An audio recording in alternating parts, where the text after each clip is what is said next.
Hey guys, welcome back to the United Star. Today we have another episode of Moneyball where we talk about the expenses of Manchester United. We discuss the financials. So let's get right into it, Prasham. Prasham, United is supposed to be one of the richest teams in the world. We generate a lot of money, and that's the talk we hear all the time. But it's surprising that we are a team in debt right now. So how does that happen? How is the team which earns so much money in debt? Right. Priyan, I will explain this to you as to what has happened here is that since we shifted ownership to the Glazers, they have been mounting our debt and borrowing against it for their own personal gain. So how this works is that they increase the club's debt and the club is paying interest and buying things. So they don't put in their own money. So the previous owners were putting in their own money. So now they're not putting in their own money. They're borrowing these funds from the outside, and we have to pay interest on it, which interest payments are quite high. So the more debt you are in, the more gearing or the less leverage that you have.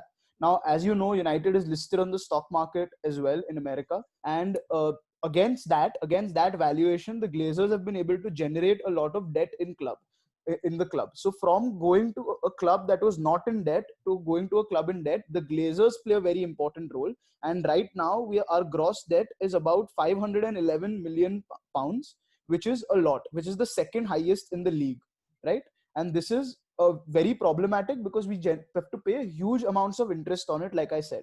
So now what happens in this thing is essentially that instead of using the profits in the club, the Glazers are raising debt and they use that for transfers, they use that for other expenses, and therefore we don't ever come out of sort of debt, and we keep paying interest, and the Glazers can keep benefiting from it. So it is not in the best interest of the club, but it is in the best interest of the Glazers that this is happening. So now from 2015, if you look at it, our debt has actually fallen a little bit slightly, but it's yet not a very good sort of position to be in. The only saving grace is that we also have a lot of cash. So in that sense, our gearing is a little bit reduced, and we end up with something like 248 million in debt. But otherwise we are in a very problematic situation because 204 million in debt in 2019. But otherwise we're in a very problematic situation because if this continues for longer, we won't be able to purchase the players that we need. The first priority will become to pay the interest, which should not be the case for a club like Manchester United, right? Obviously the first priority should always be how we can improve our players, how we can get more players, and how we can improve our training facilities. Right. So we talk about clubs earning a lot of money. Also, they generate a lot of money. So how does a football club like Manchester United generate the money? How does it earn the money? Right. So, Priyan, there are obviously a lot of ways that you generate revenue. Mainly, there are three ways. There is broadcasting, there is match day, and then there is commercial revenue. Now, Manchester United ranks in the top five for all these revenues in the Premier League. So, from match day revenue, we generate about 110.8 million from last season. In 2019, that is. The season before that, we generated about 109.8 million, which ranks first in the league, as I said. And we have about 74,140 average attendance, which is Right. also the highest, which is the highest in the league. From broadcasting revenue, if you've seen our previous episode as to how broadcasts are split in the Premier League, Manchester United earn a lot for two reasons. A, that we've been consistently finishing in the top half of the table, if not in the Champions League spots. And the European money that comes in is split according to the last 10 years performance. So according to that, Manchester United ranks quite highly because we have been consistent in Europe in the early half of the decade. So because of that, Manchester United raked in 241 million from broadcasting revenue alone last season. And we were fourth in the Premier League. And obviously Liverpool, City and Spurs also raked in more money because they made the Champions League final. So that is how it works. In terms of commercial revenue, that is Manchester United's biggest earning sort of aspect, because we make 275 million from there. So 275 million from commercial revenue comes in from our sponsors. So in that, it's split. We get 64 million from Chevrolet, which is the highest kit deal in the country. Adidas's deal is worth 750 million over 10 years, which is 75 million a year, which is also the highest deal in the country. Our sleeve sponsor Kohler pays us 10 million a year, and our training kits and our training center at Carrington is sponsored by Aon, and they give us 15 million a year. Put together, it is 275 million a year, and we are number one in that aspect of revenue. To put some more sort of numbers, put it into more perspective. Over the years, our revenue has not changed much. It has always gone upwards, if anything, and it has stayed constant. It's the fluctuation is the least in our revenue. It hasn't changed much, and we have always seen an upward trajectory. Apart from that, what I can say is that 44% of our revenue comes from commercials, 38% comes from broadcasting, whereas only 18% comes from match day. So even though we lost out maybe about let's say half the revenue from match day because of coronavirus this season, we've got the rest of the things going for us because the season did complete and we did get the commercial and broadcasting revenue. So that is mainly how we generate our money, and it largely depends on how we do on the pitch. It depends on that as well, especially in terms of broadcasting revenue. So clearly, if you look at it, in 2018, where we weren't in the when we weren't in the Champions League, we got 204 million, right? But when in 2019 we made it to the we lost to Barcelona in the quarterfinals, we got 275 million. So clearly, the more you advance in Europe, the more money you get in from broadcasting revenue. Right. You talked about all the ways that United generates the money and sort of increases. You said the revenue remains constant, doesn't fluctuate much. But then where does the debt come from? It has to come from certain expenses that the club is incurring. So what are these expenses? Where does the club end up So spending money on? yeah, Priyan, that's a very valid question. So the first thing that you can see is that if you look at the graph on your screen of expenses, the wages of Man United are skyrocketing.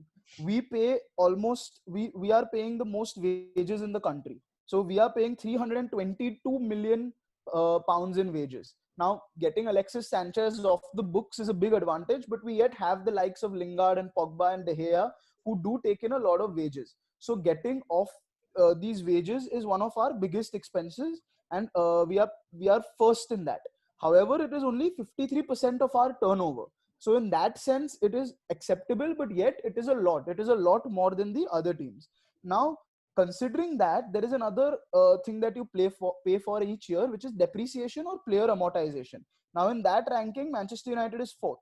Now, what does this mean? This is nothing but how much. So, if I bought Paul Pogba, we bought him 4 seasons ago. We don't show all that amount on our book at once. What we do is we split that up over seasons, so it shows as if like it's like an asset that the club has, which has depreciated over the years, and each year certain expenses charged to our accounts. Right. So that is also something that Manchester United has been paying a lot, and since 2016, in fact, that has been increasing. If you can see the graph on the screen again, that it has been increasing there. So these are the two main expenses that we have.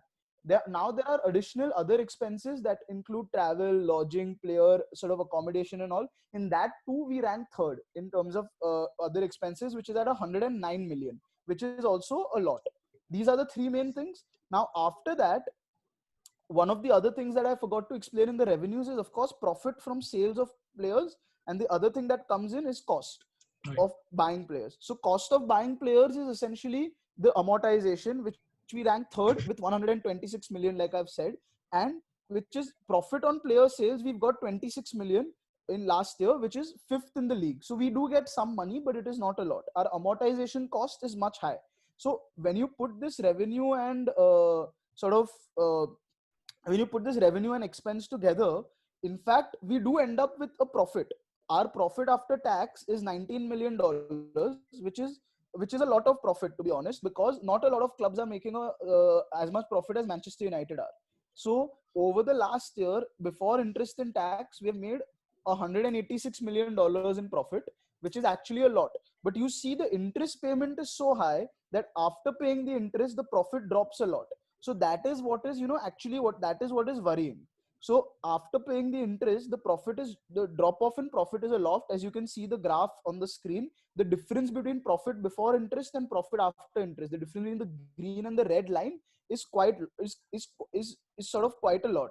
So our operating profit is somewhere around 24 million, and then after that we pay profit before tax is about 27 million, and then we pay 9 million tax, and profit after tax is only 19 million. So which is also fourth in terms of the Premier League, but our Right. profit before interest and tax is actually first.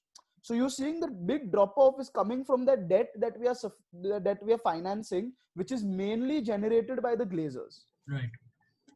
So I think it's a very concise sort of overview of the entire financials that happens behind the scenes. You know, as a fan, you don't really, you care about the transfers. So you think it's the players in and the player out, and that's where the money goes. But as we've seen now, it's not really the main. It's a lot of stuff happening behind the scenes which we don't know of.